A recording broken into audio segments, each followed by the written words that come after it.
Welcome back, AppleSox fans, to the Wenatchee AppleSox Podcast, the first podcast of the 2026 year, and Happy New Year's to you guys. Today we got Owen Firestone on the podcast. Owen, thanks for joining today. Thanks for having me. Of course, man. First question, it's been a while since we talked to you. What have you been up to since the season end? I played my last ever season of baseball with the AppleSox. So played up in Wenatchee and been working ever since. And I'm going to go to school here pretty soon and do the real world. So yeah, it's been fun. Yeah, well, what are you working at now? I'm working on a ranch, so I'm working with a bunch of cows and doing all that. And yeah, it's been a ton of fun. That's cool, man. Is that something you're looking to pursue after you graduate college? No, it's kind of just something that I picked up on the side. I needed a job, wanted to make some money, and figured I'd rather do that than, sit down and make coffee somewhere. Yeah, for do sure, something man. with my hands, But, Exactly. yeah, no, it's been fun. Yeah, so this year was your first season in Wenatchee, playing for the AppleSox. How was it for you? It was a ton of fun. I mean, I couldn't ask for more. It was a great group of guys.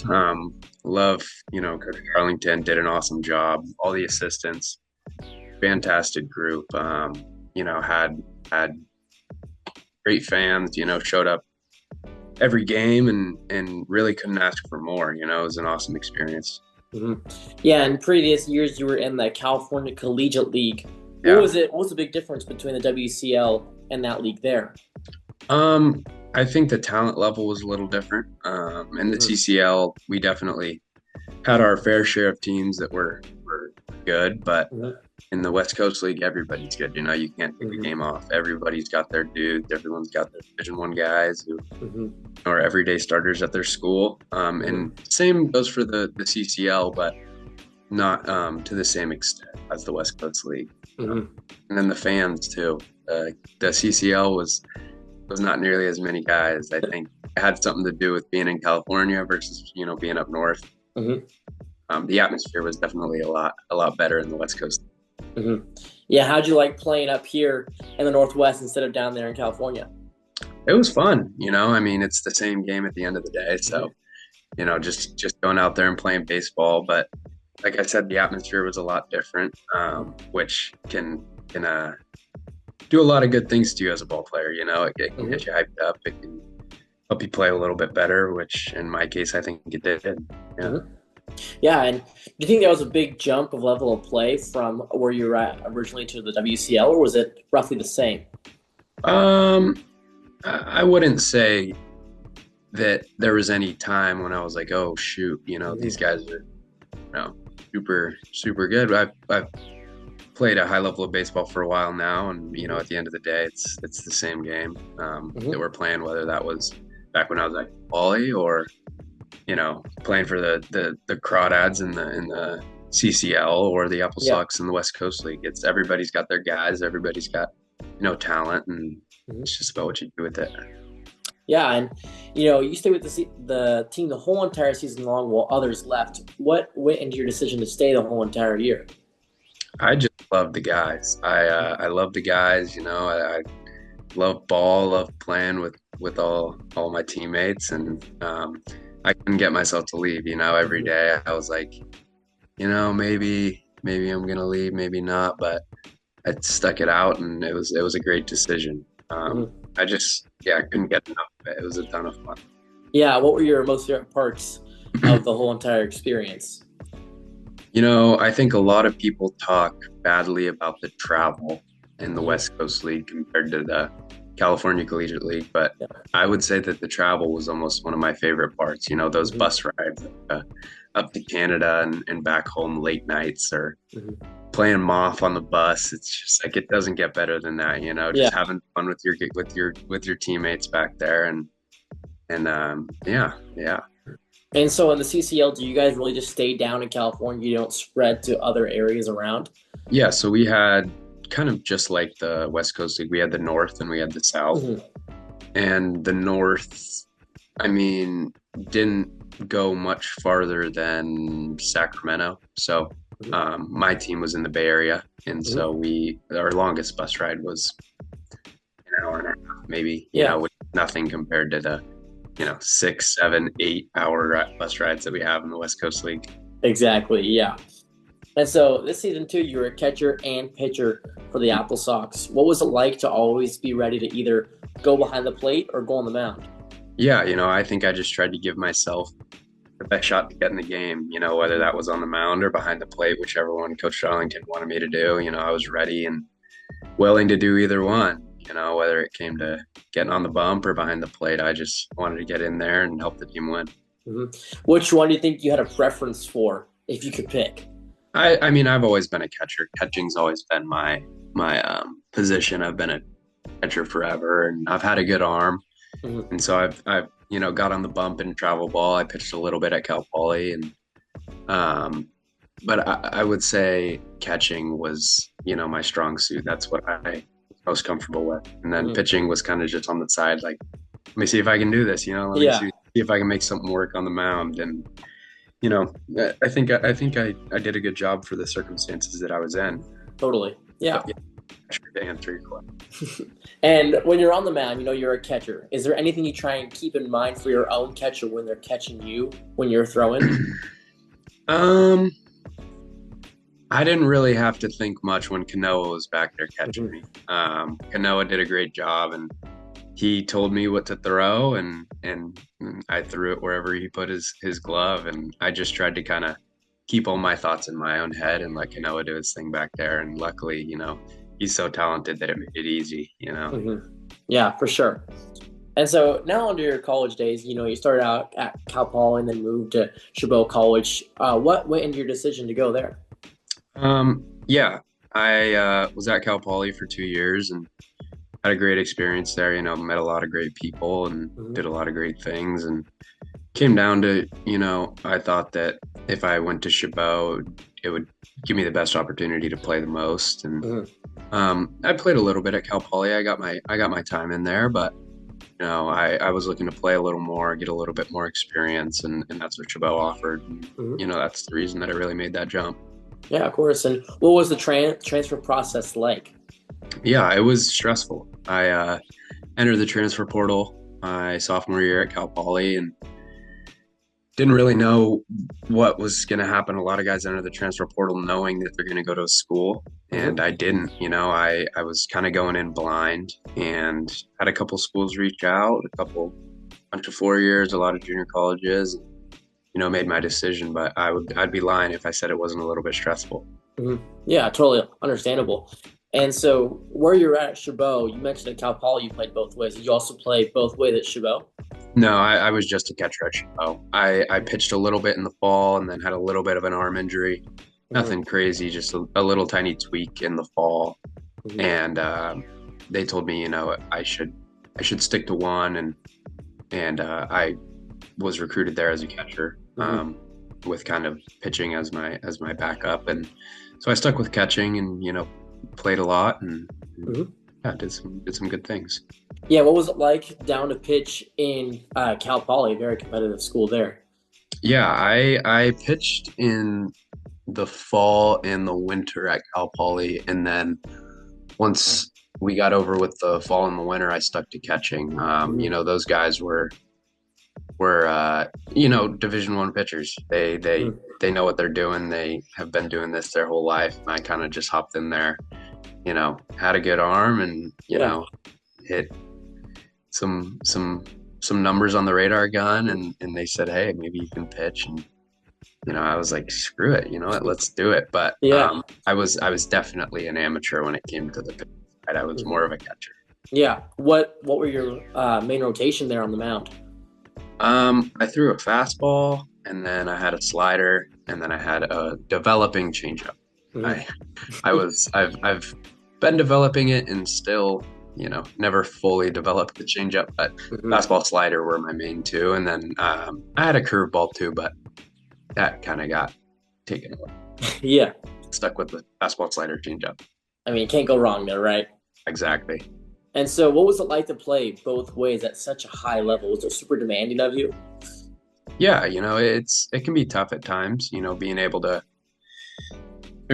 balance the both. I think that being a catcher made it a lot easier. I know what I would like to see from my pitchers when I'm back there. And so it makes it easier for me to know, what I need to do up there on the bump to be able to compete and be successful. And, yeah. Yeah. And so when you're catching with the batter, what's your thought process like of calling pitches and trying to get that strikeout or get ahead in the account? Yeah, that's one of my favorite things. That's something that I got to do a lot this summer was Coach Darlington and Quincy do my own thing back there and call my own games, which I was very appreciative of. It really comes down to pitcher by pitcher. So I'll give you some examples. Like this last summer when Blake Sandvik was on the mound, I knew that he had a good changeup. Knew that a lot of guys weren't gonna, swing 0-0 at a changeup, and but we'd like to mix it up. We'd like to throw a first pitch changeup and then come back, remember who that guy was. Next at bat coming around, we might start him off with slider, or if it worked with the changeup and he was way out in front, why would we throw him anything else? Let's throw him another changeup. And then you have guys like Easton Brooks, who I'm not going to throw anything except for a 96-mile-an-hour fastball right in the middle. Exactly. Hey, go hit this. Go try to hit this. And so it really depends pitcher by pitcher, and you need to learn your pitchers. That's why it's so important that you pay attention in the bullpens and hey, this guy really can land a slider 0-0, or he has confidence to throw a 3-2 changeup. And you're able to learn and manipulate the hitter in that way. But it all comes down to just confidence in your pitcher and the relationship that you have with the pitcher. Yeah. And so what do you look for in that bullpen to try and figure out what are your pitcher's strengths or weaknesses? Yeah. Every single bullpen, they switch it up. They're going to throw their fastball. They're going to throw their changeup. They're going to throw their slider. And so it's pretty simple. I mean, if they throw their slider in the zone, for a majority of the bullpen, then I'm going to be able to know, hey, this guy can land a slider. He can get that slider over for strike one, or we can throw that changeup, in that leverage count, be able to rely on that pitch rather than just, laying a fastball right over the plate. But it's just, looking and thinking about where they threw their pitches in the bullpen and how they did, and did they hit their spot? Did they get lucky, or did they actually hit their spot? Yeah. And so also this year you got to catch for Kanoa in that 13-inning playoff game against Bellingham. What was that like? Because I know you guys are really good friends, and then catching him as well. That was one of the craziest games that I've ever been a part of. I did nothing in that game. I sat there and I put my glove up, and Kanoa threw it to my glove every single time. Every single pitch that I called, he threw it exactly where I wanted it. I was literally back there. I felt like I had a joystick in my hand and I was playing a video game.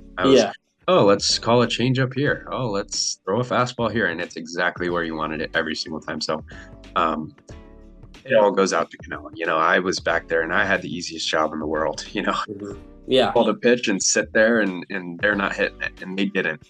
He was blowing it by him with the heater, and then getting him off balance with the changeup, and same with the slider. We were able to throw all three pitches in whatever time we wanted. I was literally playing a video game back there, doing whatever I wanted, which was, super fun, a lot of fun. That's awesome, man. And, besides Kanoa, who do you really like to catch for? You could pick like a top three. Okay. Catching for Blake Sandvik was a ton of fun. He was a guy who I was able to, same thing with Noah, just kind of play a video game back there, just call whatever I wanted, and I had the utmost confidence that he was going to throw that pitch wherever I called it. He had command for 3 pitches, and that made it super easy for me. Another one was Mitch Haythorne.